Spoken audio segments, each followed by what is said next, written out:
Welcome to Penrose Learning, where we make understanding easy. In this video, I will show how to drive Toyota Supra MK5 only way. Start by adjusting seat, mirrors, and steering reach for a safe position. Learn basic controls like paddle shifters, drive mode selector, and the electronic parking brake. Always press brake firmly before selecting drive and choose sport mode for responsive throttle.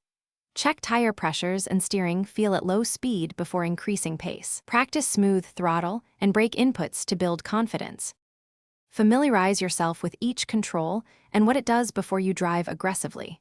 Start in normal mode and get comfortable with throttle response and steering weight. Practice shifting with paddles at safe speeds to learn rev matching and engine braking.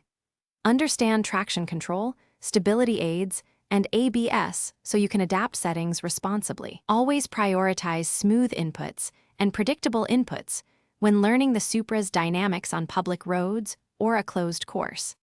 If you're finding this helpful, please subscribe and like so we can keep making useful guides. Quick recommendation: upgrade your clean game with the Shark AI Ultra Robot Vacuum.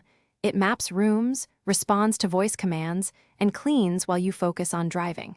It's a little luxury that saves time after garage detailing sessions and is shockingly smart. Check the description for the link and other deals, then now let's get back to the video.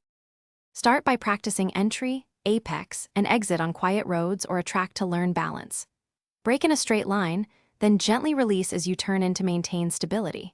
Use steering inputs that are smooth and deliberate and apply throttle progressively through the exit to avoid sudden slides. If using sport or track modes, expect sharper throttle response and be ready to modulate inputs. Build skill gradually and respect road limits. Thanks for watching. If this was helpful, leave a like and consider subscribing. See you next time.